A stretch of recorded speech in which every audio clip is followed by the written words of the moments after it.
Okay, welcome to the 2021 Grow Series. And before we go and start some seeds, I'm going to show you what I've been working on throughout the winter. So here I have one of my new crosses. I have another one in the tent I will show you shortly. But this is a beautiful variety and pretty productive. And the unique thing about this one here is as you can see, all the flowers are pointing downward. And as soon as the flower become a fruit, it points upward. So I thought that was really cool feature. So you see all the flowers are going down right now, and as soon as it becomes a fruit, it shoots right up. So I have two fruits, one right here and one right there. And this is going to be a very interesting variety, so I will show you more of that in the future. And I have two lingrias. I think these are F4 or F5. I need to check, but these are beautiful variety that produce a ton of really tasty peppers. And then there I have one, and that one is a cross between a white Thai and an ahi omnicolor. And the thing with that plant is I collected so many seeds, maybe 100 seeds already, and I placed around 40 seeds in the soil and only one came up. So that is the only new cross there. So I guess ahi omnicolor and white Thai are not compatible too well, so we'll see how that goes. It's been there for a while and it's still little, so I'll show you that more in the coming months. So let's go ahead and go into our tent and start some seeds, and I will show you a few more of my peppers. Okay, and here are two more pepper varieties that I grew a while ago, and look how beautiful this is. And I actually left this by my garage door, so when I raise the garage door it gets light, and that's all it takes to grow these varieties. And believe it or not, they're the same exact variety. These are also the lingria, and you see how beautiful and dangerous this one looks, but it's completely sweet. There's no heat in it. And next to it, same exact variety, look exactly the same. It's starting to ripen up. It will turn red eventually, but this one here is hot. So this is sweet and this is hot. It looks very similar. Hopefully it will stay orange. That would be cool. Then I'll have an orange lingria. But this one here turned red already. So they kind of ripen up about the same, kind of like this. But yeah, very interesting. Looks exactly the same. Produce around about the same. Nice clusters like this. And this is sweet and this is hot. And then I have my bottle pepper.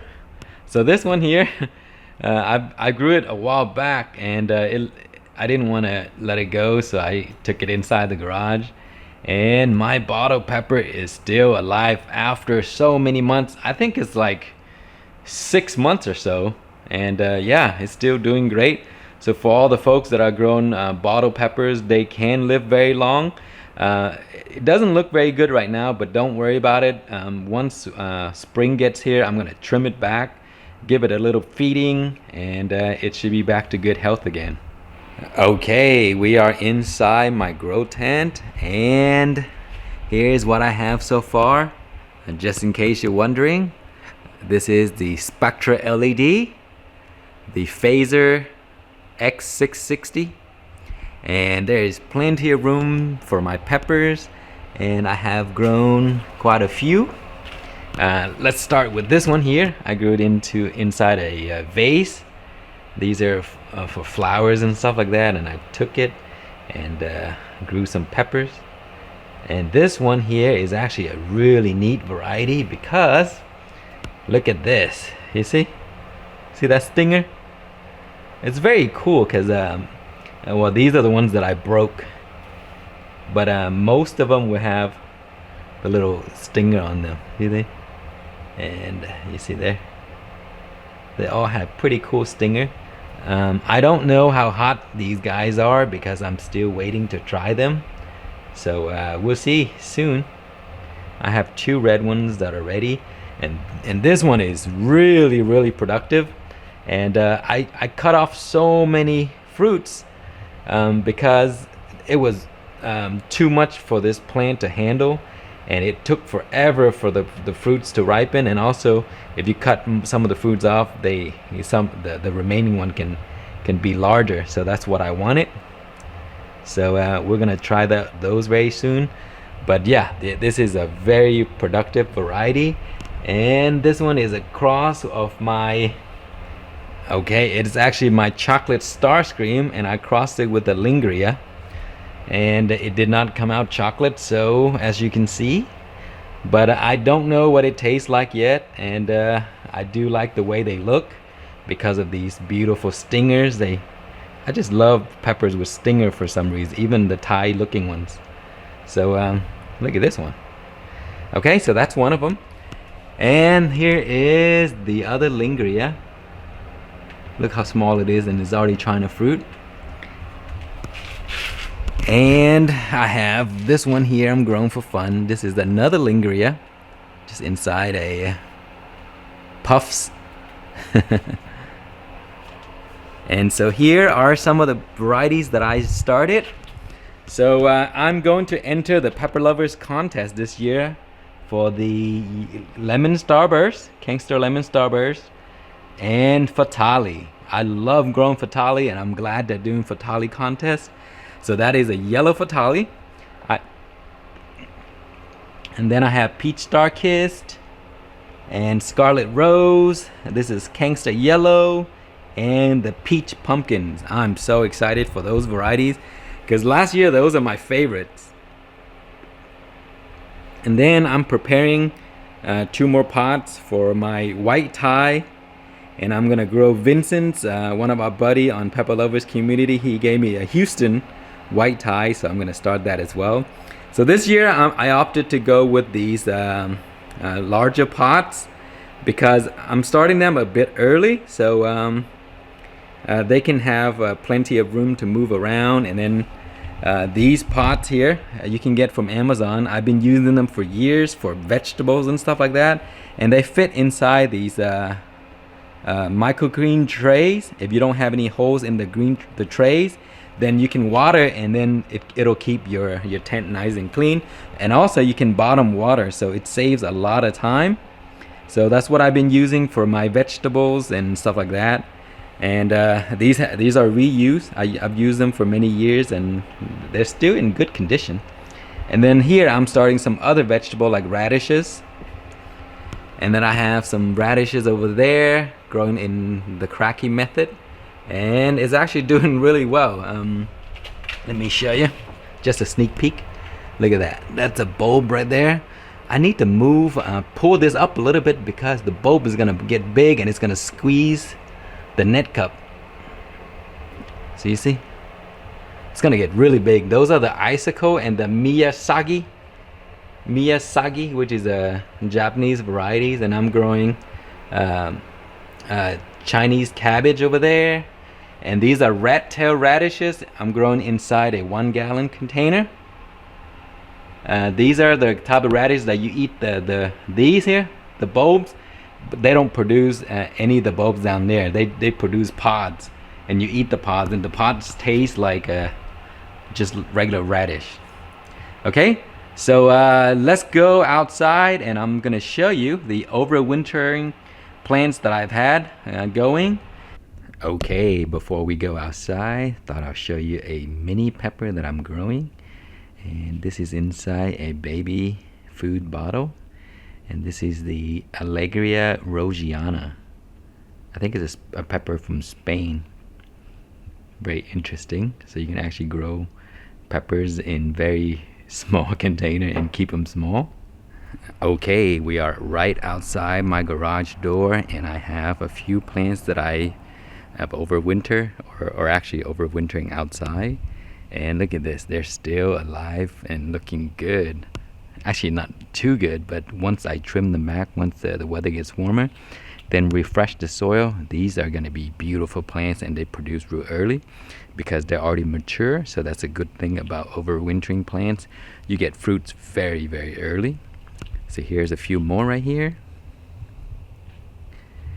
And that is my garage door where I place a lot of the overwintering plants. All I have to do is open the garage door each day, and that's the lights, sufficient amount of light that they need to keep themselves alive. And that's it. That's all I do. So we have some white Thai here. I love white Thai. I have to grow a bunch of those all the time. And a few other ones. I think that's a hornet right here. And then those you've already seen. And then my bottle pepper plant right there. And that's exactly where I placed them. And here's the outside. And that's the garage door. So that's all the lights that they need. Okay, and here is the overwinter plant, the peach pumpkin that I did a video on. So I will link you guys if you want to check it out, how exactly I overwinter it. I dug it out of the ground and then I put it in this bucket and I brought it inside. And now the temperature is not too crazy cold. It's in the 50s to 60 degrees sometimes. But as long as it's not freezing, the plants will not die. So I may keep this plant, I may not. I'm not sure. I wanted to start the new generation, so I'll decide later. And here are the plants that I just left outside, and man, these guys are just tough. These are the sweet Starr scream, and no heat, but they look great, and the pods are all dried up, and so I can collect seeds from those. And then I have some Lingria here that are still outside and looking bad, but I should refresh the soil in the spring, cut them back, and they should be fine. Okay, and here is my solar power hydroponic plant, and I've had this guy for a very long time. I thought it died because you see everything died back, but then this branch here, only half of it died, and this half on this side here is alive. And it kept itself alive until now, so it's amazing. So that trunk is not completely dead, just this side's dead and this side's not, so it's still alive. So pepper plants are just amazing.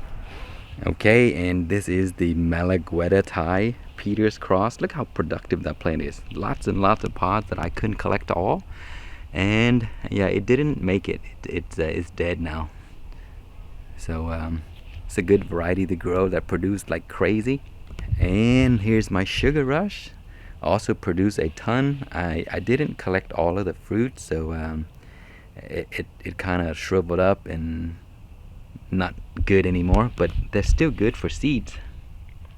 See, still lots of fruits, and some of them have fallen over and they're still alive. They're amazing.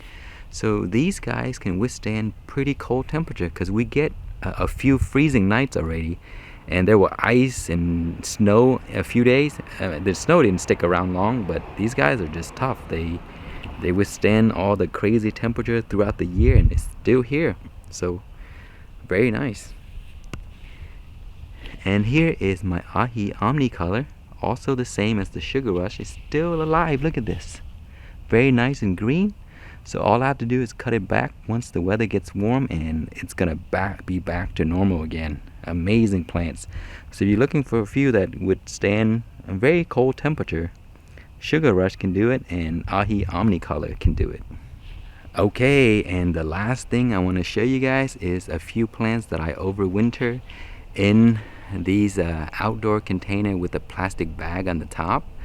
And if you live further in the south, like in Texas, zone 8A and further down to 9, you can actually try this. Instead of just letting your pepper die, put a plastic bag over the top, give it a good nice watering, and then you won't have to water for months and months until spring. So these guys have been sitting there without water for since probably December or maybe November, I forgot. But yeah, let's pull it out, and I'll let you take a look. Okay, here it is. Look at that. It is still alive and doing great. the top area is not looking too great because that's the part that kind of touches the plastic, and during the freezing cold temperature it kind of rotted right there. But further down and here the plant is doing great and growing, and there's no need to give it any water because in the cold months they don't take up too much water, and also the dome kind of act as a way to keep the moisture back in. So I haven't watered for a few months and it's still alive. So once spring gets here, I think I'm gonna cut it back in mid-March or maybe early April. Cut it further down, get rid of all the dead stuff, and then the plant will be back to normal. So many people were wondering how this plant was doing being over winter outside like this. Here it is, guys. It's alive, and I have another one over there, and that's also alive, doing not as great as this. Only the bottom parts are alive, but it's still alive. So if you live further south, again, it's worth a shot. Instead of just letting your plants die anyway, give it a shot and you may get a plant to live. Again, it's not 100%, but it's worth a shot. So that's it for the first episode, and I have a bunch of good, interesting things coming up in this series, so follow along. Thank you for watching. Please like, comment, and subscribe.